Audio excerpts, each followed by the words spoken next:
May I tell you a story when I was a boy in the little island of Barbados. We were a very large family, 9 boys and a girl, my father, my mother, and my grandmother on my mother's side. And we had the usual thing you have in the islands. It's a tropical island. We had ducks, we had chickens, we had sheep and goats and cows for the milk, because there was no dairy when I was a boy. You either had a cow or you had no milk, or you had a goat or you had no milk, unless a neighbor had more than they could use, and then they gave it to you. But we had a few cows, and we had the usual thing like a farm. When my mother decided that, say, 2 weeks from today, we were going to have ducks for dinner, she would say to one of the boys, any one of them, would say to me, "Neville, take a few ducks and put them away." Well, I knew exactly what she meant. You will take 3 ducks for our size family, maybe 4 ducks, because there are not so much on the duck. But you will take the ducks, and you put them into a pen by themselves, away from the other ducks, because the normal run of ducks, we fed fish. Fish was plentiful and cheap. In fact, when I was a boy, you bought fish all a penny. There was no refrigeration, so the boats came in late, around sundown. What they didn't sell on the beach would rot. We had no refrigeration.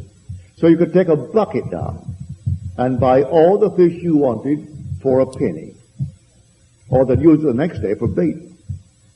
So we fed the ducks the fish and the entrails of fish, anything out of the fish. Well, they thrived on it. They got good and fat, but they tasted just like fish. They fed on fish, and they became fish. Mother said, "We want ducks." All right, so you took 4 ducks and you put them away. And then for the next 2 weeks, for in 10 days, they will completely change the odor of that flesh if you were consistent in the change of feed. And you put the sour milk, corn, wheat, anything you had, but not fish. You couldn't just give them this during the day, and because fish was cheap, give them a little fish at night.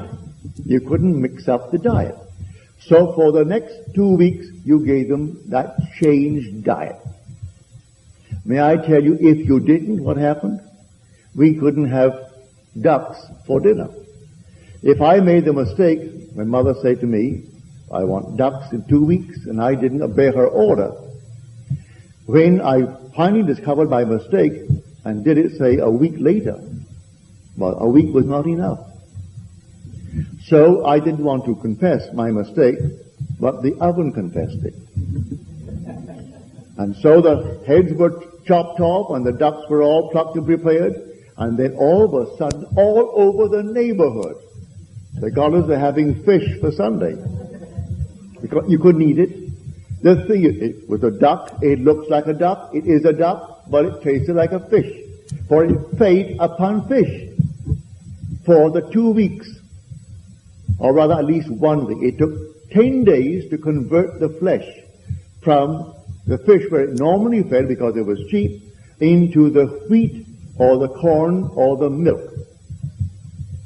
That was a lesson I learned. If I am going to be the vine of eternity, and I am the eternal vine, I can only grow what I feed myself mentally. What am I feeding myself morning, noon, and night? I cannot change it during the day and say, a little fish because it's cheap. What's going to happen here? This is nothing. And all of a sudden I read some stupid little thing and I react. That's my fish. And I want a bird that really is milk-fed. I've got to actually put myself on a diet, a mental diet, and stick to it. And then I will bear the fruit of that changed diet. It's entirely up to us. All these little things happen in our life to teach us a lesson. Who would have thought when I was a boy, when Mother said to me, "We have ducks in 2 weeks," and you put the ducks away, that I would have learned the most fantastic lesson. I didn't learn it then. Many a time I made the mistake. And so we had to settle for something else we had in the house. But no matter what it was, couldn't have ducks. You couldn't eat it.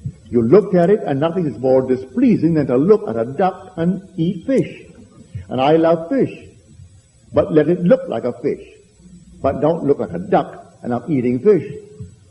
Well, that is man's being. I am the vine of eternity. And you say within yourself, I am the true vine, and my Father is the vine dresser. Every branch in me that bears no fruit, he takes away.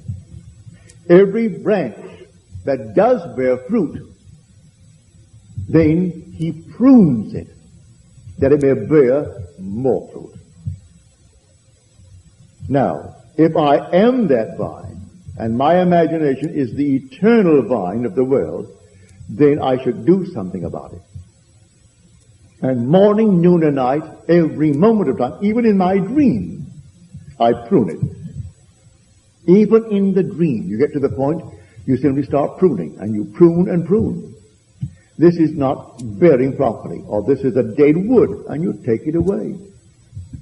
I want no part of it. But not wait until the end of the week or the end of the month when something is pressing and say, no, this I'm going to do. It doesn't work that way. You do it morning, noon, and night. That's what I'm talking about.